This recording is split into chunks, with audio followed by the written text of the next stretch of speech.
All right, let's dive in. We're going to try something a little different today.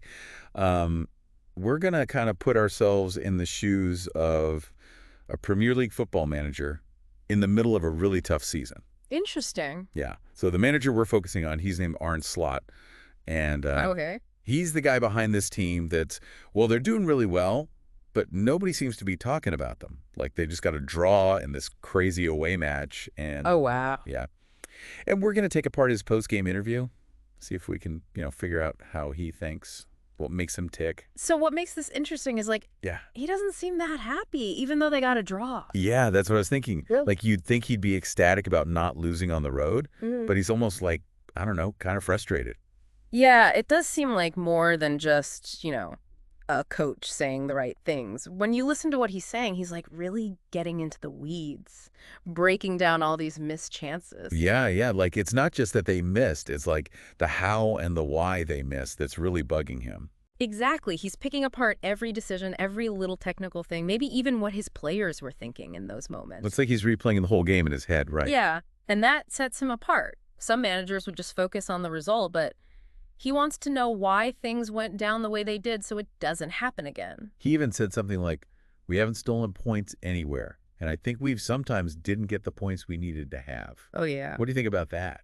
It's got to tell us something about him and maybe the whole team, right? Yeah, for sure. That's not someone who's okay with just getting lucky. He thinks his team is good enough to have earned more points, like they deserve to be doing better. So he's basically saying they're playing well enough to be higher up the table, but something's holding them back. Right. And he gets even more frustrated when he talks about the goal they gave up, especially because it was from a set piece. Oof.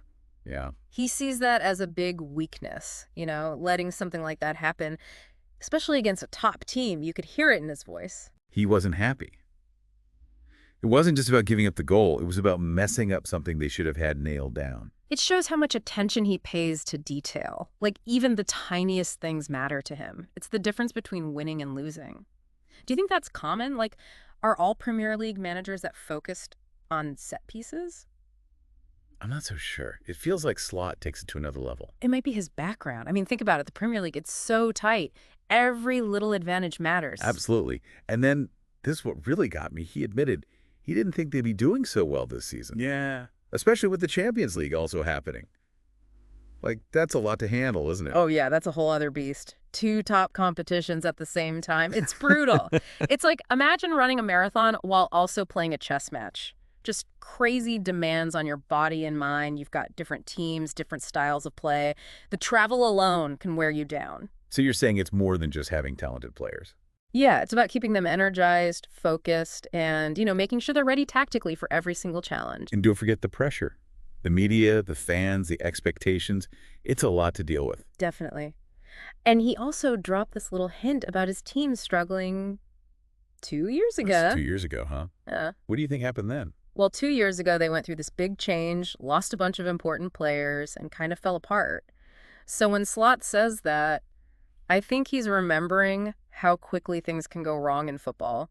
Like, maybe he doesn't want to get complacent. So he's always looking back, learning from those tough times. Makes sense, right? He's trying to stay ahead of the game. Exactly. And then you've got the way he talks about his senior players. Like, he specifically mentioned Virgil and Mo and how they're totally different leaders. Oh, right. I was wondering, what do you think about that? Like, how important is it to have different kinds of leaders on a team? Well, I'd say it's pretty important. Think about it like, an orchestra. Okay, I like that. You need all the different instruments to make the music work, Yeah. right? Like Virgil, he's the loud, motivational guy. But then you need someone like Mo, who leads by example. It's a good balance. Some players need that fiery speech. Others just need to see someone doing the right thing. It's like having different tools in your toolbox. Yeah. You use the right one for the job. And it's not just the players on the field now. He talked about how these guys are carrying on the legacy of players like Henderson and Milner. It's like a chain of leadership, right? Passing it down. Yeah, it's part of the club's DNA. That kind of thing is really important, especially in a league as tough as the Premier League. No doubt about it. You got to have that foundation to build on. You need that consistency. It's about more than just talent. It's about the culture. Absolutely. And speaking of culture, we were talking about Slot being surprised by Manchester City's struggles. Yeah. I mean, they've been at the top for so long, it's strange to see them having a hard time. What do you think's going on there? That's a really good question. I'm curious, too. Could it be the new players they brought in? Maybe. I mean, it takes time to adjust to a new team. And then there were those injuries too, right? Like some key guys were out. Yeah, that definitely disrupts the flow. It just goes to show even the best teams can be vulnerable. And that's what makes the Premier League so tough. It's unforgiving, right? Every team is hungry. Like Slot said, it's ruthless. Every single game is a battle. And his team, they're not just surviving in that environment, they're succeeding. It's pretty impressive. It's like they've figured out how to be consistent in a league that's known for being totally unpredictable. And they're doing it without all the hype and attention that some of the bigger clubs get. It's like they're this quiet force, just going about their business and getting the job done. There's a certain humility to it, you know? It's a refreshing change from all the drama and ego that you sometimes see in football. It's like they have this chip on their shoulder, proving everyone wrong. And that drive takes a toll. Remember how honest he was about the lack of downtime? The tunnel vision, you need to stay at the top? Yeah, he didn't sugarcoat it. Uh-huh. And he really emphasized sleep. Sleep. Yeah. In today's game, why do you think sleep is so important? You know, it's interesting. It used to be all about pushing through pain and exhaustion. But now we're starting to understand that recovery is just as important as training. So it's not just about physical rest. Right. It's about giving your mind a break, too. Like, imagine all the pressure and decisions they face. It's got to be mentally draining. Exactly. Sleep lets your body repair itself, but it also gives your mind a chance to process everything and recharge. So it's like a performance enhancer in a way. I think so. And you know what else I found interesting? How he's willing to change the training schedule to make sure his players get enough rest. That does seem different. It goes against that whole no pain, no gain idea. Right. It shows that he cares about his players' well-being, not just pushing them to their breaking point. He's thinking long term. Exactly. And honestly, I wonder if other high-pressure jobs could learn from this. Yeah. Like CEOs, surgeons, even us. We all need rest, but we're always pushing ourselves to the limit. We forget that we're human, not machines. We need to recharge to be our best. It's all about finding that balance, you know, between pushing ourselves and taking care of ourselves. And that's something we can all learn from Arne Slot. Definitely food for thought. And speaking of food, I have to bring up that funny little story about him being a terrible darts player. Oh, yeah, that was great. Like, the guy's all about strategy and precision, but he can't hit the dartboard. It just shows that even the best of us have our weaknesses, right? And I thought it was a nice touch that he talked about the team's canteen being so good. It might seem like a small thing, but food and camaraderie are so important for building a strong team culture. It creates a sense of community, a shared experience. It reminds us that even at the top level of professional sports, it's still about human connection. Absolutely. And it's a far cry from the cheese and ham toasties he joked about from the old days. Right. It shows how the club has evolved. They're taking care of their players in a more holistic way. They understand that nutrition and well-being are part of the bigger picture.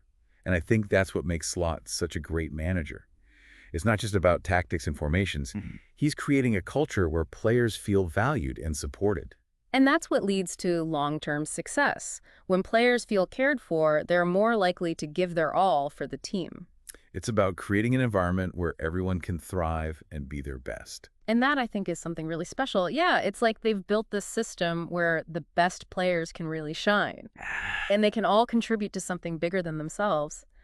We were talking about how demanding this all is, you know, like all that focus, all that energy. How do they even stay mentally sharp with that crazy schedule? I've wondered that myself. And he was really open about it, you know, talk about how there's no real downtime. You're always on, always looking ahead. But he also mentioned this thing about needing to, like, switch off mentally. That's interesting. You wouldn't think that would be so important in a sport that's so physical. Right. I was surprised, too. What do you think he meant by that? Like, what does it even mean to switch off when you're in that kind of high-pressure world? Well, think about it. The mental demands are huge. You've got the pressure to perform, the fans and media watching your every move, all the tactical stuff. It never stops. And then on top of that, you've got the physical demands of training and the matches themselves. No wonder burnout is a thing. Exactly. So switching off mentally, it's not just about relaxing. It's about protecting yourself from all that mental exhaustion. So it's like almost like a defense mechanism. I think so. He's realizing that to keep playing at the top level, his players need to find ways to disconnect, like recharge those mental batteries. It's like any other muscle, right? Yeah. If you keep pushing it without rest, it'll eventually give out. Right. And that's where the mental side comes in. So the big question is, how do you actually switch off when you're surrounded by all that pressure? Yeah, I'm curious about that too. I mean, it's different for everyone, of course. Some guys might hang out with family, others might have hobbies that have nothing to do with football. So it's about finding something that takes you completely out of that world. Exactly, something that lets you relax and just be yourself. And it's kind of funny, right? You'd think that to be the best, you'd need to be focused on football 24/7. But maybe taking a step back is actually what makes you better in the long run. It's like that saying, work hard, play hard. Maybe there's something to that. Maybe so. And you know what I think is really smart? The fact that Slot is encouraging his players to do this. It shows he cares about their well-being, not just their performance. It's a more holistic approach. Like he's thinking about the whole person, not just the athlete. And in the end, that's what makes a good manager, right? Someone who understands that players are people too. And you know what? I think there's a lesson here for all of us. Oh, yeah. Like what? Well, we all have those things in our lives that make us feel stressed and overwhelmed. Those things that make it hard to switch off. Well, for sure. But maybe we should all take a page from Slot's book and find ways to disconnect, even if it's just for a little while. It's like a reminder that taking care of ourselves is important. It's not just about grinding all the time. Exactly. It's about finding that balance, between achieving our goals and maintaining our well-being. And honestly, I think that's a really important message for everyone to hear. Yeah, it's like he's created this perfect recipe for success, where everyone can contribute and be their best. But it all comes at a price, doesn't it? All that focus, all that pressure. It makes you wonder how these guys stay mentally sharp with such a crazy schedule.